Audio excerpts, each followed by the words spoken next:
Hello everyone, welcome to Vision Craft Academy. So friends, I hope all of you are doing good.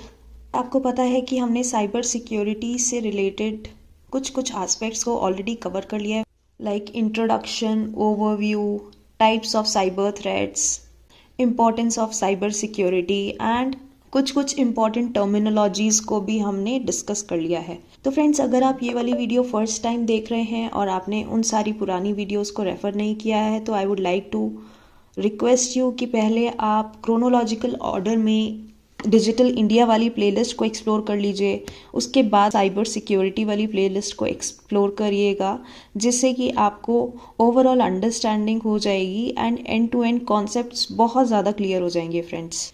तो friends, आप इस channel की playlist को explore कर लीजिए, डिजिटल इंडिया को एंड टू एंड कवर कर लीजिए, देन उसके बाद साइबर सिक्योरिटी पढ़िए एंड उसके बाद साइबर सिक्योरिटी में भी क्रोनोलॉजिकल ऑर्डर में वीडियोस को एक्सप्लोर करिए, देन आप आज वाली वीडियो को देखिएगा. तो trust me, I will be able to gain maximum benefit out of this course. तो चलिए friends, without any further delay let's get started. तो आज हम इंस्टीट्यूशंस एंड डिविजन्स को कवर करेंगे, कुछ इम्पॉर्टेंट संस्थानों को कवर करेंगे जो कि हमारी इंडिया में साइबर सिक्योरिटी स्पेस में इस्टेब्लिश की गई हैं and they all have different important functions.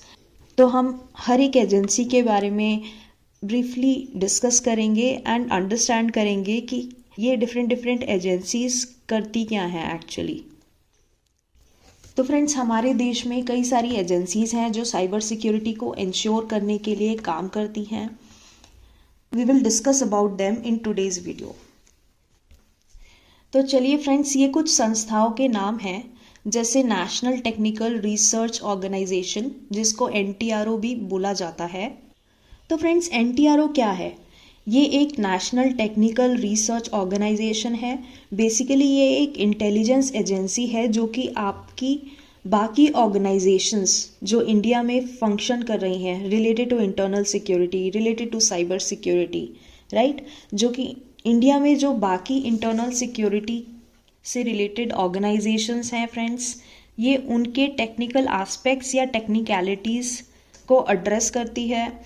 ये इंश्योर करती है कि सारे टेक्निकल एस्पेक्ट्स या टेक्निकल चैलेंजेस जो भी अलग अलग संस्थाएं फेस कर रही हैं, जो कि अलग अलग डिफरेंट ऑर्गेनाइजेशंस फेस करती हैं, ये उनको सिक्योरिटी में असिस्ट करे, उनको टेक्निकल एस्पेक्ट्स में असिस्ट करे, उनको टेक्निकलिटीज़ में असिस्ट करे. फ्रेंड्स, इंडिया में ना ये ऑर्गेनाइजेशन बहुत ही ज़्यादा इम्पॉर्टेंट है. किसी भी तरीके से इंटरनल सिक्योरिटी ब्रीच होता है, ये सब ऑर्गेनाइजेशंस बहुत ही क्रूशियल हो जाते हैं. अब ये किसके अंदर काम करते हैं? ये करते हैं नेशनल सिक्योरिटी एडवाइज़र के अंदर. और किस ऑफिस में करते हैं? So it's prime minister office of India and this agency was set up in 2004. तो friends, NTRO is a technical intelligence agency that develops technology capabilities in aviation and remote sensing, data gathering, processing, cyber security, cryptology systems, strategic hardware and software development, and strategic monitoring. So friends, this agency is equipped with lot of technical knowledge, lot of technical intelligence, जिससे कि जो India की बाकी संस्थाएं हैं उनको बहुत ज़्यादा हेल्प मिलती है, राइट. तो चलिए आप अब बात करते हैं national critical information infrastructure protection centre की, जिसको हम NCIIPC भी बोलते हैं. तो फ्रेंड्स, क्रिटिकल इंफ्रास्ट्रक्चर जैसे कि देखिए, डिफेंस से रिलेटेड कोई इंफ्रास्ट्रक्चर है या स्पेस से रिलेटेड कोई इंफ्रास्ट्रक्चर है, न्यूक्लियर टेक्नोलॉजी से रिलेटेड कोई इंफ्रास्ट्रक्चर है, ये सब क्रिटिकल इंफॉर्मेशन इंफ्रास्ट्रक्चर की कैटेगरी में आते हैं. तो इनको प्रोटेक्ट करने के लिए अलग से एक सेंटर है जिसको हम NCIIPC भी बोलते हैं. NCIIPC को अच्छे से समझने से पहले आपको क्रिटिकल इंफॉर्मेशन इंफ्रास्ट्रक्चर को समझना होगा. तो इसको समझने के लिए देखिए, हमें समझना होगा कि क्रिटिकल इंफॉर्मेशन इंफ्रास्ट्रक्चर क्या होता है. तो अगर कोई हैकर या कोई पर्सन जो कि इलीगली अटेम्प्ट करना चाहे किसी भी CII में इंट्रूड करने के लिए, किसी भी CII को हैक करने के लिए, तो फ्रेंड्स उसको ना लीगल नॉर्म्स के अकॉर्डिंग इम्प्रिजनमेंट हो जाता है, 10 years तक जेल की सज़ा मिल जाती है, और इसके अलावा उन पर फाइन भी इम्पोज किया जा सकता है। तो जितने भी आईटी इंफ्रास्ट्रक्चर है ना, जितनी भी इम्पोर्टेंट ऑर्गेनाइजेशन है जिनको एक्चुअल में सीआईआई बोला जाता है, उन पर अगर कोई सिक्योरिटी अटैक होता है तो these companies can legally sue that hacker. तो friends all in all CII या क्रिटिकल इंफॉर्मेशन इंफ्रास्ट्रक्चर वो वाले कंप्यूटर रिसोर्सेज हैं या वो वाले इंफॉर्मेशन आर्किटेक्चर्स हैं जिनके फंक्शन ना करने पर नेशनल सिक्योरिटी इशू हो सकता है और इकोनॉमी पर काफ़ी डिवास्टेटिंग इम्पैक्ट हो सकता है फ्रेंड्स। पब्लिक हेल्थ और सेफ्टी कॉम्प्रोमाइज़ हो सकती है। फॉर एग्जाम्पल अगर आप पावर एंड एनर्जी की बात करें फ्रेंड्स, तो अगर इलेक्ट्रिसिटी ट्रांसमिशन रुक जाए तो पूरा कंट्री ब्लैकआउट हो सकता है, पूरा इंडिया ब्लैकआउट हो सकता है और हमारी कंट्री को वल्नरेबल बना सकता है, राइट।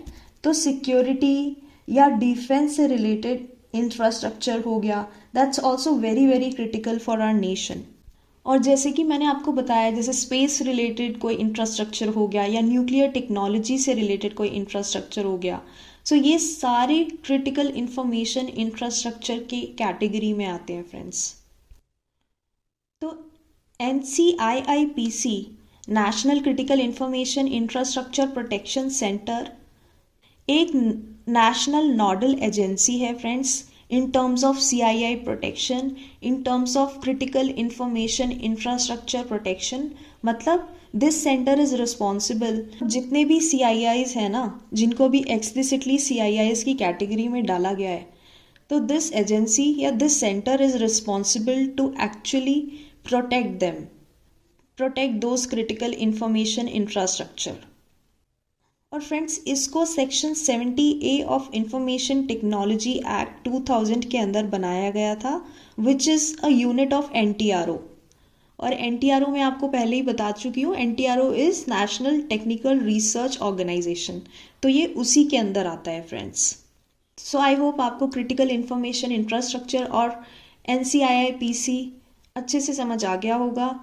तो चलिए अब हम multi agency national cyber coordination centre की बात करते हैं, जिसको हम NCCC भी बोलते हैं। तो फ्रेंड्स ये इंडिया की ऑपरेशनल साइबर स्पेस और इलेक्ट्रॉनिक सर्विलियंस एजेंसी है, which is governed by ministry of home affairs. ये सारी इंडिया की अलग अलग एजेंसीज के साथ कोलैबोरेट करती है, उनको कोऑर्डिनेट करती है। इसका मेन ऑब्जेक्टिव क्या है? इसका मेन ऑब्जेक्टिव है इंडिया में मैलिशियस साइबर एक्टिविटी को हैंडल करना। तो कैसे हैंडल करना? By serving as a internet traffic monitoring entity friends. इतना भी ट्रैफिक फ्लो कर रहा है ना विद इन इंडिया या थ्रू इंटरनेशनल गेटवे से भी, इंटरनेशनल गेटवे के थ्रू जितना ट्रैफिक इंडिया में फ्लो कर रहा है, ये उस ट्रैफिक को स्कैन करती है और लगातार कंटिन्यूसली मॉनिटर करती है फ्रेंड्स। एंड जितने भी गवर्नमेंट डिपार्टमेंट्स और गवर्नमेंट ऑर्गेनाइजेशंस के कंप्यूटर नेटवर्क्स होते हैं ना, जो सेंसिटिव डेटा या इम्पॉर्टेंट इंफॉर्मेशन को हैंडल करते हैं, ये एजेंसी उनके थ्रेट्स को एड्रेस करती है। तो फ्रेंड्स ऑल इन ऑल आप समझ गए होंगे कि NCCC स्कैन करती है साइबर स्पेस को इंडिया के रिस्पेक्ट में। So this is a cyber security and e surveillance agency mandated to scan internet traffic and communication metadata. Communication metadata मतलब गवर्नमेंट और प्राइवेट सर्विस प्रोवाइडर्स के डेटा को continuously scan करती है to detect real time cyber threats. तो चलिए friends अब बात करते हैं हम NIC CERT की। NIC CERT मतलब national information centre computer emergency response team. ये टीम क्या करती है, आइए जानते हैं। तो friends this team is responsible to detect and prevent cyber security attacks. तो फ्रेंड्स ये टीम ना डिटेक्ट करती है और प्रिवेंट करती है साइबर सिक्योरिटी अटैक्स को to protect government data. It is responsible for early detection and mitigation of cyber attacks on government networks. अब फ्रेंड्स, इसको सेटअप करने का ऑब्जेक्टिव क्या था? इसको सेटअप करने का ऑब्जेक्टिव वॉज कि एक कॉम्प्रिहेंसिव फ्रेमवर्क को क्रिएट किया जाए जिसमें क्षमता हो थ्रेट इंटेलिजेंस की, ताकि थ्रेट्स का detection, prevention and incident response पर ध्यान दिया जा सके, वल्नरेबिलिटीज को आइडेंटिफाई किया जा सके। So friends, the function of this team is to prevent and predict cyber attacks on NIC and government utilities. तो चलिए अब हम CERT-IN की बात करते हैं। CERT-IN मतलब computer emergency response team of India. तो फ्रेंड्स, ये एक नेशनल एजेंसी है जो अलग अलग फंक्शंस परफॉर्म करती है with respect to cyber security. जब भी देश में कोई साइबर थ्रेट होता है, साइबर इंसिडेंट होता है, तो उसको हैंडल करने के लिए this departments comes into picture. उस केस में आपको कंप्यूटर इमरजेंसी रिस्पॉन्स टीम को रिपोर्ट करनी होती है। फ्रेंड्स, ये टीम ना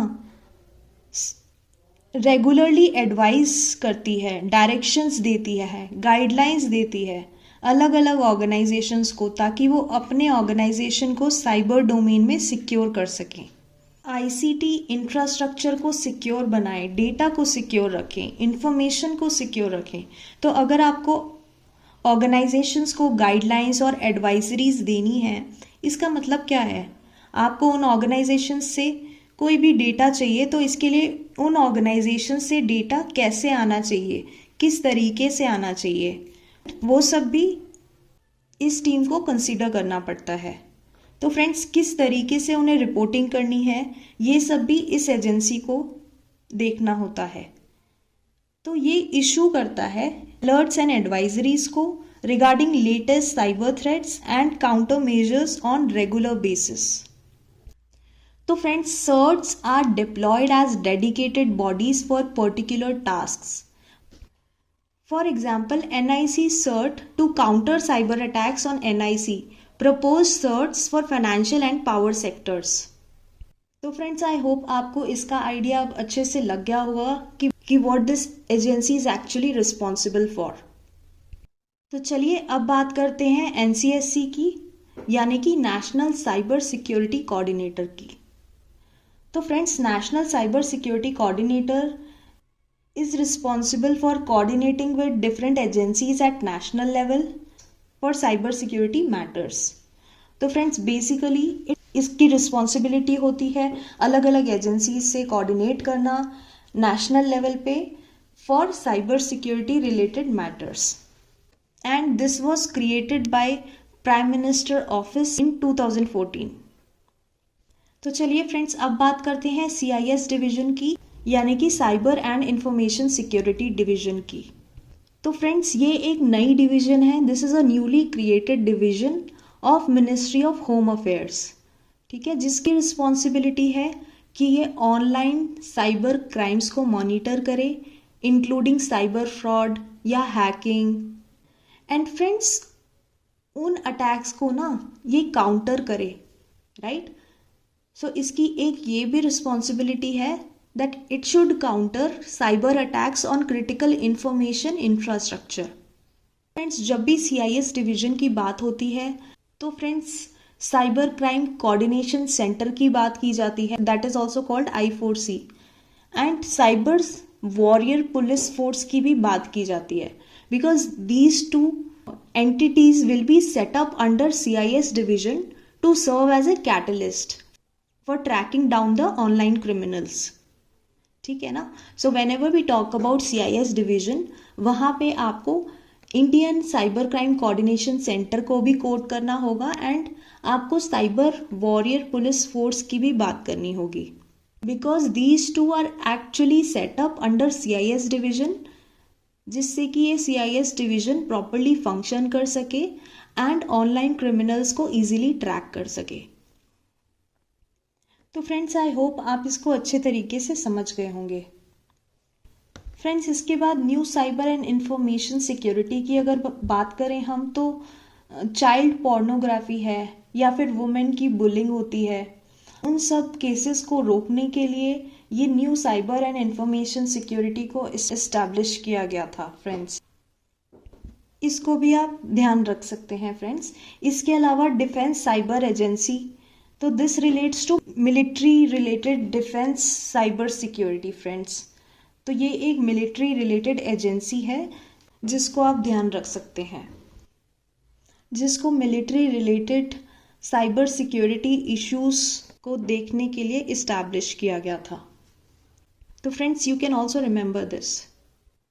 सो फ्रेंड्स आई होप आपको ये सारे इंस्टीट्यूशंस और डिविजन्स के बारे में आइडिया लग गया होगा कि इनके इंडिविजुअल रिस्पॉन्सिबिलिटीज़ क्या है एंड गवर्नमेंट ऑफ इंडिया ने इनको अलग अलग किस मकसद से इस्टेब्लिश किया था। तो फ्रेंड्स जब भी साइबर सुरक्षित भारत की बात होती है, maintaining adequate cyber security measures in today's high-tech digital environment is very crucial friends, and it is a way to safeguard the IT infrastructure of the organizations, because ये जो harms है ना, these are not only harming the businesses but these are harming the government authorities। तो friends although government of India ने इन सारी different divisions और institutions को इस्टेब्लिश किया है, बट तब भी we need to take more aggressive measures to meet the challenge in the space of cyber security domain friends.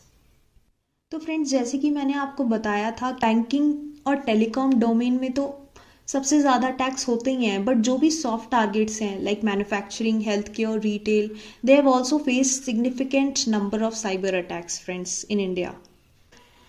Friends I hope आपको आज का टॉपिक अच्छे से क्लियर हो गया होगा। मिलते हैं नेक्स्ट लेक्चर में, तब तक के लिए thank you, take care and God bless you.